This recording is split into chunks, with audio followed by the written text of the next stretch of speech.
Oh my gosh, y'all. Watching the show has been such a whirlwind because I don't know if you knew this about me, but even though I'm like leftist, like 100% now, I used to be like a hardcore Democrat. Like I was hardcore watching MSNBC around the clock. I worked for every Democratic presidential election since I was a child. Like I used to be like a hardcore Democrat. And so this show is about female reporters who are reporting on a election that is fictional but is loosely based on Hillary Clinton running for president in 2016.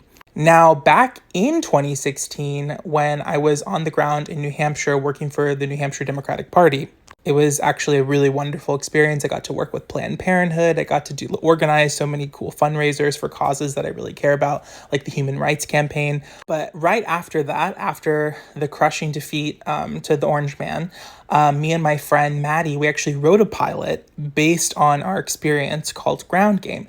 And at the time, the feedback that we got from people in the television industry is that people weren't ready for a show because it's so fresh in their minds about what happened to Hillary.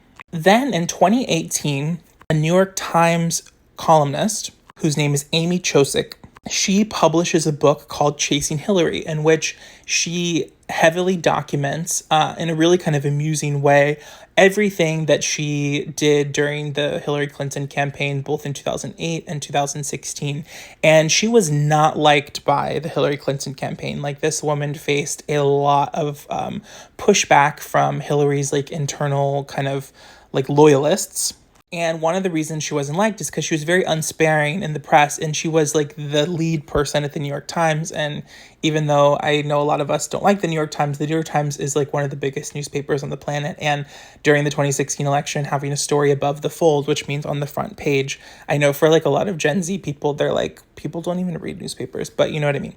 It was like a big deal. And so if she ever did something critical of like Hillary's wealthy donors or like Hillary dining out in the Hamptons, the Hillary campaign was like, you're an enemy of our campaign. Anyways, so she publishes this book. It is like a runaway bestseller. And she then starts to adapt it for TV. The show goes back and forth. At one point, Netflix had it, but they were like, oh, it needs to be rewritten. They do keep doing revisions. And then it finally arrives at Max in the form of The Girls on the Bus. Now, The Girls on the Bus, the name is derived from the Hunter Thompson book, The Boys on the Bus, about male political reporters back in the 70s. The show focuses around these four women. So Lola on the far left, she is a Persian Gen Z survivor of a movie theater shooting. She is famous on TikTok. She has like 6 million followers, and she kind of represents like the new age of journalism. Like she, when most people are like on deadline to write like a tight 1,200 word story for, web only or above the fold in some print newspaper, Lola's just going live on TikTok because it's like she can reach millions of people right away. She also utilizes Substack and brand partnerships, and it's very funny.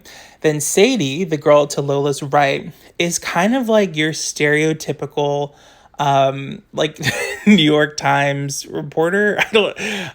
I should say in the way that they are portrayed in the media. Like she's very like of the establishment. She like believes that the New York Times is like the right thing. She's very like hopeful. She's very like kind of center left, super like what's the word? Just optimistic about American politics. Like she really buys into the whole thing. Then we have Grace, who's the veteran reporter, and all these people are like loosely based on like real people. Grace is a veteran reporter who's kind of more of a moderate and comes from this like journalistic dynasty. And she's very much like kind of respected and feared in the campaign because she's like really powerful. She's like known for getting the scoops. Her dad was a famous journalist. She's like a big deal. She's super rich, super famous. And then on the far right, we have Kimberly. Ironic that she's on the far right because she's the conservative of the show. And I thought it was a really smart choice to have a Black Republican because it like automatically brings up so many interesting debates that they do like directly address on the show. One of the things that Kimberly says is, the right, at least they're open about their racism. I thought it was super interesting because I've always myself wondered how people from marginalized groups could identify with the Republican Party. Kimberly's character though is so likable, so interesting. So I feel like my brain was scrambled because as soon as I heard like Republican, I was like, no, I don't want to see a Republican. What's going on? But she really wins your heart throughout the show. Anyways, these four girls, they're the girls on the bus because there's a bus that goes from town to town as the presidential candidates are essentially laying out their platforms. And this show, when I first went into it, I really kind of expected it to be like one of those like white feministy shows. Like I was like, "Oh, this is not going to be really intersectional. Like I'm not vibing with it." My mom and my sister had liked it, and I do normally like really love their taste in TV, but I'm always like hesitant. I think with anyone, like my dad just watches whatever I tell him to watch, so he doesn't necessarily like recommend shows to me. But like my mom, my sister, probably more from my mom. My mom's kind of like where all the recommendations come from. Sometimes like I don't like her recommendations, sometimes I love them, and so I was like a little hesitant, especially because I'm more as I get older, becoming more and more of a leftist and less of a Democrat. And I didn't know if I wanted to spend time in the psyche of like the Democratic machine. But I was so pleasantly surprised at the pacing of the show, how humorous it was, how likable the characters were.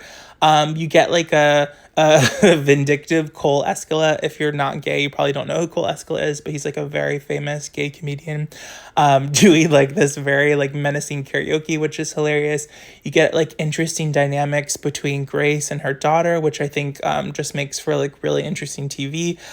You get obviously all of the kind of conversations about old media versus new media, with Lola representing kind of the future, but also not being as respected for being like a TikToker, whereas like Grace, who's like more of a veteran reporter, kind of automatically gets more clout. But it's like, do people even read these like types of stories? It's super interesting. There's so many interesting debates that are happening within the show. I would love to know if you've seen it. Would love to know your thoughts about the show. I've been really enjoying it. The penultimate episode, episode 9, just aired on Thursday, and episode 10 is about to come out. So slay! I'm loving it.